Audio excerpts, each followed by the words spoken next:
Assalamualaikum warahmatullahi wabarakatuh. Perkenalkan, saya Asila Faradina. Saya dari kelas 1 AP3 NIM 992024081.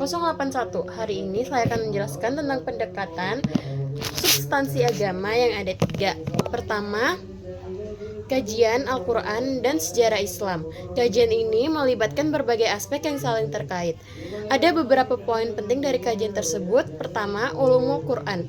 Ulumul Quran adalah ilmu yang mempelajari Al-Quran dari berbagai aspek, termasuk tafsir, asbab an-nuzul, dan hukum-hukum Islam.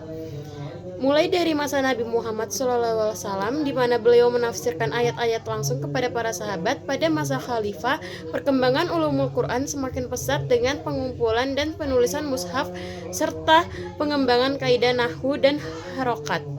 Yang kedua, ada sejarah penulisan Al-Quran. Penulisan Al-Quran dimulai sejak zaman Nabi Muhammad SAW dengan ayat-ayat yang diturunkan langsung kepada beliau dan kemudian disampaikan kepada para sahabat. Pada masa Khalifah Abu Bakar, pengumpulan Al-Quran pertama kali diprakarsai oleh Umar bin Khattab dan dikerjakan oleh Zaid bin Sabit. Pada masa kekhalifahan Utsman bin Affan, mushaf yang disatukan menjadi mushaf imam yang kemudian dikenal sebagai Ar-Rasm Al-Uthmani. Yang ketiga, ada perkembangan kajian Al-Quran di Indonesia. Islam masuk ke Indonesia pada abad ke-12 Masehi, dan sejak itu kajian Al-Quran mulai berkembang. 9 pada abad ke-16 Masehi merupakan salah satu karya awal dalam kajian Al-Quran di Indonesia. Setelah tafsir surah Al-Kahfi, muncul karya tafsir lain seperti Tarjuman Al-Mustafid yang ditulis oleh Abdul Al-Raif Al-Singkili pada abad ke-17 Masehi. Yang keempat, ada tujuan syariat Islam. Syariat Islam diturunkan untuk memberikan pedoman hidup yang jelas bagi umat manusia, mengatur hubungan sosial, moral, dan spiritual. Memahami isi kandungan Al-Quran adalah sebuah kewajiban bagi para pemeluk agama Islam untuk menjadi muslim yang baik. Dengan demikian, kajian Al-Quran dan sejarah Islam mencakup berbagai aspek yang saling terkait, dari perkembangan ulumul Quran hingga sejarah penulisan Al-Quran dan perkembangan kajian di Indonesia. Nah, substansi yang kedua yaitu kaidah tujuan didatangkan syariat Islam. Nah, kaidah ini merujuk pada konsep maqasid al-syariah, yaitu tujuan-tujuan pokok yang ingin dicapai oleh syariat Islam dalam kehidupan manusia. Secara umum, syariat Islam diturunkan untuk memberikan kemaslahatan dan mencegah kemudaratan bagi individu dan masyarakat. Yaitu mengenai kaidah dan tujuan didatangkannya syariat Islam. Yang pertama, ada pemeliharaan agama. Syariat Islam bertujuan untuk menjaga agama, yaitu memastikan bahwa keyakinan, ibadah, dan nilai-nilai spiritual umat Islam tetap terjaga dan dipraktikkan sesuai dengan ajaran yang benar. Syariat memberikan aturan tentang bagaimana beribadah serta mengatur bagaimana umat Islam berinteraksi dengan orang lain dalam hal yang berkaitan dengan agama. Contohnya, larangan terhadap murtad dan kewajiban menunaikan rukun Islam. Yang kedua, ada pemeliharaan jiwa. Syariat Islam melindungi nyawa dan kehidupan manusia. Ini termaksud aturan-aturan yang melarang pembunuhan, melukai, atau mencelakakan diri sendiri maupun orang lain. Dalam hal ini, syariat menekankan pentingnya menjaga keselamatan jiwa melalui penerapan hukum bagi pelaku kriminal seperti qisas dan diyat dalam kasus pembunuhan serta larangan bunuh diri. Yang ketiga, ada pemeliharaan akal. Islam sangat menghargai akal sebagai karunia Allah yang membedakan manusia dari makhluk lainnya. Oleh karena itu, syariat bertujuan untuk menjaga akal sehat manusia. Salah satu contohnya adalah larangan terhadap segala sesuatu yang merusak akal seperti khamar dan narkoba.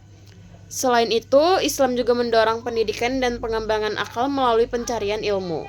Yang keempat, ada pemeliharaan keturunan. Syariat Islam juga menjaga keturunan dan kehormatan manusia. Aturan-aturan tentang pernikahan, hubungan suami istri, serta larangan terhadap zina dan pelecehan seksual adalah bagian dari tujuan untuk melindungi keturunan dan martabat keluarga. Hukum waris dan pernikahan dalam Islam juga dirancang untuk memastikan kejelasan hubungan keluarga dan keturunan. Yang kelima, ada pemeliharaan harta. Syariat Islam mengatur bagaimana harta benda harus dikelola dan dilindungi. Harta merupakan amanah yang harus dijaga, sehingga Islam melarang pencurian, korupsi, riba, dan bentuk pengambilan harta secara tidak sah lainnya. Sebaliknya, syariat juga mempromosikan perdagangan yang adil, zakat, dan amal untuk mendistribusikan kekayaan dengan cara yang benar dan mengurangi ketimpangan sosial. Yang keenam atau terakhir, pemeliharaan kehormatan. Selain kelima tujuan di atas, sebagian ulama menambahkan tujuan lain, yaitu menjaga kehormatan dan martabat individu. Syariat melarang tindakan yang merendahkan martabat orang lain, seperti fitnah, gibah, atau menuduh seseorang tanpa bukti yang sah. Islam memberikan sanksi keras bagi mereka yang mencemarkan nama baik atau menghancurkan reputasi seseorang. Kaidah-kaidah ini dalam mengimplementasinya menyasar dua jenis kemaslahatan. Yang pertama, ada maslahat daruriyat, hal-hal yang bersifat sangat mendasar dan darurat bagi kehidupan manusia. Yang kedua ada maslahah hajiyat, hal-hal yang membantu dan mempermudah kehidupan manusia seperti keringanan dalam beribadah ketika ada kesulitan. Atau yang ketiga maslahah tahsiniyat, hal-hal yang bersifat melengkapi, memperindah dan menyempurnakan kehidupan seperti menjaga adab dan moralitas dalam interaksi sehari-hari. Nah, yang ketiga ada kajian disiplin ilmu dalam agama Islam. Merujuk pada studi yang mendalam mengenai ajaran-ajaran Islam sebagai sebuah sistem kepercayaan dan cara hidup, disiplin ilmu ini melibatkan berbagai bidang yang saling terkait dalam memahami, menerapkan, dan mengembangkan pengetahuan yang berasal dari sumber-sumber utama Islam, yaitu Al-Quran dan Hadis, serta disiplin-disiplin lain yang berkembang di sekitarnya. Isi kajian disiplin ilmu agama Islam meliputi beberapa aspek utama. Yang pertama, akidah atau teologi Islam, kajian tentang keyakinan atau kepercayaan dasar dalam Islam termasuk tentang Allah, malaikat, kitab-kitab, rasul-rasul, hari kiamat, serta qada dan qadar, mengkaji konsep keesaan Tuhan dan bagaimana umat Islam seharusnya memahaminya. Yang kedua, fikih, kajian mengenai hukum-hukum yang mengatur aspek kehidupan umat Islam baik secara pribadi, sosial maupun kemasyarakatan. Mencakup bidang seperti ibadah, muamalah, pernikahan, warisan, dan pidana. Yang ketiga ada tafsir, kajian tentang bagaimana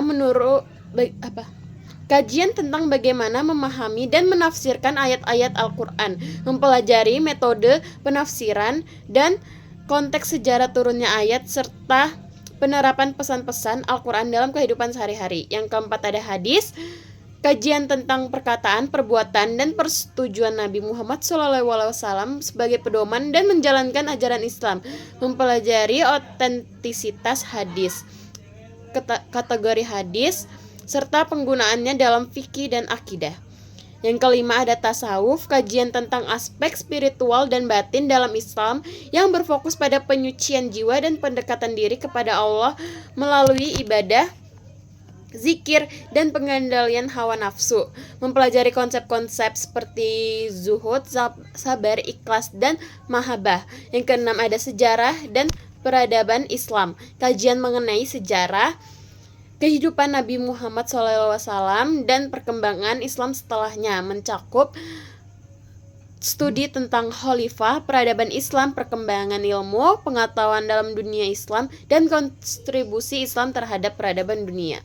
Yang ketujuh ada falsafah Islam, kajian tentang pemikiran filosofis dalam Islam yang berusaha menjawab pertanyaan-pertanyaan mendalam tentang keberadaan, hakikat Tuhan, alam semesta, dan hubungan manusia dengan Sang Pencipta, melibatkan pemikiran tokoh-tokoh filsuf Islam seperti Al-Ghazali, Ibnu Sina, serta Ibnu Rashid.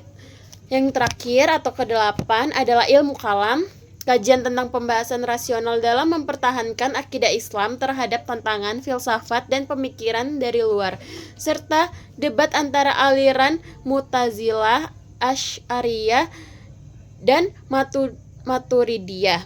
Nah, keseluruhan isi kajian dalam disiplin ilmu agama Islam bertujuan untuk memahami secara mendalam prinsip-prinsip ajaran Islam dan bagaimana ajaran tersebut dapat diterapkan dalam kehidupan sehari-hari, serta memberi panduan bagi umat Islam dalam menjalani kehidupannya di dunia dan mempersiapkan kehidupan akhirat. Sekian dari saya. Assalamualaikum warahmatullahi wabarakatuh.